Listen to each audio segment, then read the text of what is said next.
किसने औलाद को समझाना है बेटा तुम्हारे बाप का रवैया चलो गलत है, नीयत गलत नहीं है तुम्हारे बाप की, तुम गलत माँ ने कर, बाप खुद नहीं कर सकते। जिस दिन अपने ही सल्तनत में मुझे बोलना पड़ गया ना कि मैं पावरफुल, उस दिन में जिस दिन मुझे अपने घर में बोलना पड़ गया ना कि मैं बड़ा हूँ, उस दिन मेरी पावर खत्म हो। मेरी पावर और मेरी सल्तनत आपने मनवानी, आपने कहना है लोगों यार शेख साहब तो लोग मेरी इज्जत करेंगे। माँ ने मेरी बीवी ने मेरे घर में लोगों से कहना ये जो भी है जी मेरे खावंद भी है, उसके लाख मेरे साथ इख्तलाफ किया। बाप की सरदारी जब तक बच्चे उस मकाम पे, और मियां बीवी का विजन क्या होता है, हमने इनको वहां तक पहुंचाना है, इसके बाद ये खुद उड़ जाए। वहां पर भी हम इनके पर नहीं काटेंगे, और अभी पर नहीं है तो उड़ने नहीं देंगे। दो बात शिकार हो जाएंगे किसी। अभी उड़ गए तो खाली जाएंगे, और अगर उस वक्त नहीं उड़े तो सारी जिंदगी के लिए माजूर हो जाए। ये माँ बाप का विजन होता है औलाद को। और आप कह रहे हैं, माँ कह रही है बेटा तुम उड़ने की कोशिश करो, बाप को मैं संभाल लूंगी। ये चोर, ये चोरी, ये रहमत नहीं है, ये उसको आप बर्बाद कर रहे हैं बच्चे। बाप उसको क्या सिखाना चाह रहा है?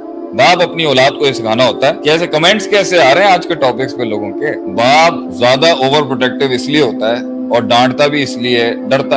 आदमी हाइपर एक्टिव कब होता है? सबसे डर होता है जब आपको भी फियर होगा। शेख साहब को ऐसी वैसी बात ना कर दे तो वो डरा हुआ इसलिए, और वो बाप डरा हुआ क्यों होता है खानदान का बड़ा? Why is he the chief of the entire tribe? क्योंकि उसने बहुत कुछ देखा है, कर रहा होता है उसने सारी जंगें देखी हैं जो शायद औरत ने भी नहीं देखी होती।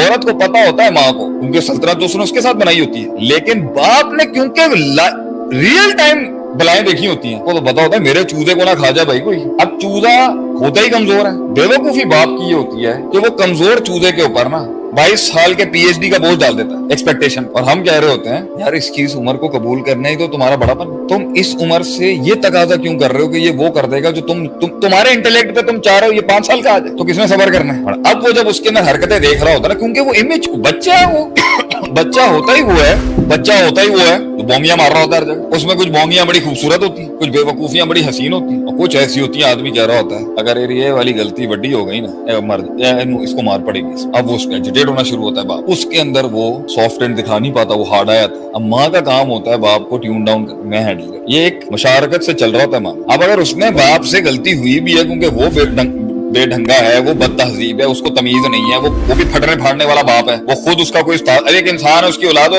उसका कोई उस्ताद ही नहीं है, किसी से उसने शागिर्दी हासिल नहीं की, उसने कहीं से रूहानियत हासिल नहीं की, वो भी अपने आप को अकेले कुल समझता है, तो वो चार्ज कर देगा उसके ऊपर। फिर भी माँ का काम है उसको कहना बेटा तेरी बात गलत नहीं है, तेरे जज्बात गलत नहीं है, इसका रवैया ठीक नहीं है, लेकिन अभी तुझे मैं इसकी सरपरस्ती से नहीं निकाल सकता हूँ, तेरा नुकसान हो जाएगा। और ये माँ को पता होना चाहिए अगर बाप को मैंने हल्का सा भी हल्का कर दिया इसके आगे, ये उड़ जाएगा, ये पर नहीं निकले उड़ जाएगा। और कमजोर परों के साथ अगर मार्केट में आएगा ना, इसे इतना मार पड़ेगी आप सोच नहीं सकते। ज्यादातर लोग नुकसान तब उठाते हैं, अपने घरों से तब भागते हैं, दूसरों के घरों में तब मुंह मारते हैं, गलत लड़कों से तब दोस्तियां करते हैं, गलत लड़कियों को कब दिल देते हैं जब घर नहीं जन्नत नहीं था, वैक्यूम था। और बेवकूफ छोटी छोटी बेवकूफियों में निकलता है वो, और वो बाद में कहीं 20-25 सालों बाद आके कहता है यार मेरा बाप ठीक कह रहा था, ही वाज राइट, मैं गलत। तो आज हम अपने बड़ों को कहते हैं, अपने बच्चों को कहते हैं कि जिन लोगों को अपने बड़ों की बातें समझ नहीं आ रही ना, कल को नुकसान होगा ना तो उन्हीं को याद करेगा। और बड़ों को ये कहते हैं अगर वो नहीं समझ सका ना सारी जिंदगी, तुम्हारा बहुत बड़ा कसूर है कि तुमने उसे समझने के दिनों में उसके साथ तुम चले नहीं, तुमने डंडा दे दिया उसको आगे से, जिसकी वजह से उसने फैसला किया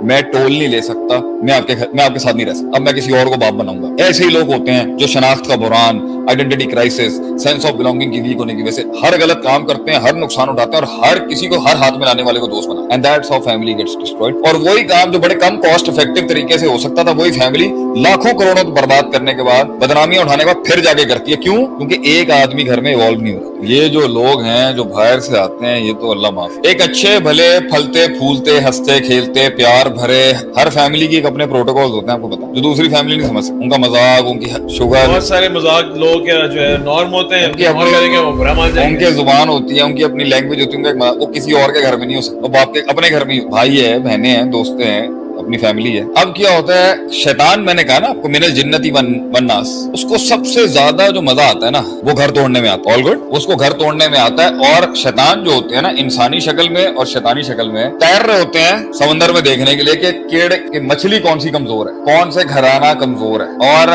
हर जगह शैतान इंसानी शक्ल में होता है या उनके ऊपर गालिब हो रहा होता है, और वो ढूंढ रहे होते हैं कि हम घर का कमजोर नक्का जो है ना उसको जाके पकड़े। और जैसे उसको वो मिलेगा वो वहां पर उसके कान के ऊपर वसवसे देना शुरू कर दे। बहुओं के मामले में सबसे बड़ा काम सास के इर्द गिर्द एक लजना होती है जो उसको कह रही होती है कि इन्हें बेटी मत बना, इन्हें बहू ही रख। तो सास की एक कैबिनेट होती है पूरी जो काना फूंसियां कर रही होती है उसके इर्द गिर्द कि जिनको तू, क्योंकि शुरुआत जो होती है ना, जो नॉर्मल घर होंगे ना वो उसको बेटी समझ रहे होंगे और बेटी उसको माँ समझ रही होगी, बाप उस बहू को बेटी समझ रहा होगा और वो उसको बाप समझ रही होगी। हदीस के अल्फाज हैं, माँ बाप के पास सबसे ज्यादा अगर तुम्हें इज्जत देनी है तो अपनी बीवी के घर उसके मैके वालों को देनी है, माँ बाप के बाद सबसे बड़ी इज्जत के मुस्तहिक मुंह। तो जब शरीयत ने सारी डिफाइन कर ली कि किसकी इज्जत है, कि उन्होंने बेटी दी, हमारे माशरे के अंदर क्या उन्होंने बेटी दे दी है तो उन्होंने अपनी इज्जत भी बेच दी है, उन पे सारे जुल्म करने जायज हैं, ठीक है, जिन्होंने बेटियां दे दी हैं। और जो हमारे जो बेटे हैं जी वो क्योंकि हम सरदार हैं जी, जो बेटे हो गए तो हम सरदार। ये माशरे की बड़ी अजीब रीत भी आपके बरस की। पॉइंट यहाँ पे ये है दिल भाई के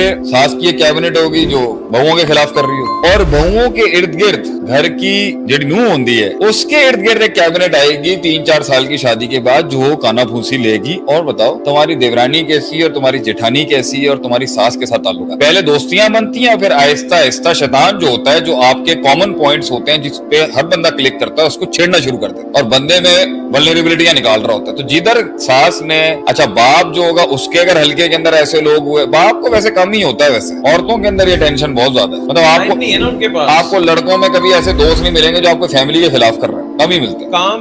अपने काम से काम उन्होंने अपनी बदमाशियां करनी है, बाहर तफरियां करनी है, शुगर लगाने। You won't find and had any friends who used to put their nose in my home affairs। बस वो ये बातें, वो इतना वो असल में किसी से भाग के आ रहे हो दोबारा उसकी बात कैसे करेंगे? हाँ, वो इतना अपने वैसे उनके अपनी जिंदगियों के इतने मसले होते हैं। आई थिंक द बॉयफ्रेंड जो आपके मेल फ्रेंड्स होते हैं, जो आपके दोस्त यार होते हैं लड़कों के, उनको कोई कंसर्न नहीं होता घर में क्या चल रहा है। वो तो बाहर आए हुए वो जन्नत बनाने बाहर आए, वो कहते हैं एक दोजख से निकल गए, दूसरी दोजख नहीं बनानी है, बात ही ना करो। मगर मैंने ये देखा है कि यहाँ पर बहुत काना फूसी होता है खवातीन के मामला। और मैं कोई शोविनिस्टिक कमेंट नहीं दे रहा, सिर्फ बात कह रहे कि बात नहीं कह रहे, सिर्फ बात नहीं, पहले वो बड़े तरीके से दोस्ती होती है ना, कहीं हॉस्पिटल में मिल गए, कहीं पे किसी दुकान पे मिले, कहीं दोस्ती आ रही हो गई, पुराना कहीं मुलाकात हो गई, और सुनाओ कैसे होना। अभी और सुनाओ से कहानी शुरू होती है, और सुनाओ के अंदर अच्छा ठीक है ना, सब ठीक है, हम उसके बाद जो है वो एक पॉइंट होगा जहां पे वो जज कर लेगा, ओ ये है दुखती रग, और इस दुखती रग के ऊपर ना वो फिर स्प्रिंकल करना शुरू करते हैं, जिससे जो होती है अगर वो अपने खानदान की समझदार होगी ना औरत, तो वो ये कहेगी भैया उसूल क्या है, खानदान के उसूल, बड़ा उसूल क्या है कि घर खानदान से जुड़ के आपकी इज्जत है, इनफरादियत अपनाने में आपकी इज्जत नहीं है, माइनस घर आपकी इज्जत नहीं। आप अपने ससुराल में चाहे दलील हो जाए या आप अपने खामंद के साथ चाहे दलील हो जाए, अल्लाह होना नहीं चाहिए। मर्द को औरत की इज्जत करनी चाहिए, शरन। औरत को मर्द का एहतराम करना चाहिए, शरन। दोनों को आपस में बोझ बांटना चाहिए, शरन। आपस में लड़ाई हो गई है, बहुत सख्त लड़ाई हो गई, क्या करना चाहिए, क्या करना चाहिए? मैं कहता हूँ 10 जूतियां खा ले। लेकिन जो दुनिया का उसूल है ना कि कोई दिल नहीं देगा, कोई पैसे नहीं देगा, कोई सपोर्ट नहीं देगा, कोई रिस्पेक्ट नहीं देगा, कोई टाइम नहीं देगा और कोई रुतबा मकाम नहीं देगा, ये चीजें लेके, ये चीजें कॉम्प्रोमाइज करके अगर आपने अपना दिल खोल के घर की इज्जत बाहर नीलाम करनी है ना, जाए कर लें। लेकिन यहाँ कम से कम आप एक जगह पे डूब रहे हैं मगर 10 सरदारियां कायम है, आप 10 जगहों पे बादशाहों की तरह बैठे हैं। इसलिए घर की मार खा लो, घर की मार 10 जगहों के ऊपर जलील होने से बेहतर होती है। घर तो है ना। इसी तरीके से अगर एक माँ, घर की सास अगर वो ये कहे भाई जो भी है मेरा घर है, मैं जैसे भी चलाऊं, मैं अपना पेट क्यों खोलूं किसी के आगे, मेरे घर का मसला है ना, मैं क्यों उसे लाफिंग स्टॉक बनाऊं, मैं क्यों घर की बात बाहर करूं। जो बड़ी बहू होगी उसे चाहिए नीचे की सारी बहुओं का ख्याल रखे, चाहे उसके 10 कॉम्पिटिशन मिल रहे, बाहर अपने घर में, आपके घर एक औरत के भाई की बीवियां भाइयों पे राज कर रही हैं, वो थोड़ी आपके साथ सक्की हो, वो थोड़ी भाई अब आपके साथ सक्का होगा पहले की तरह। आपको क्या लग रहा है ये वो भाई तो जो क्लास 11 में साथ था?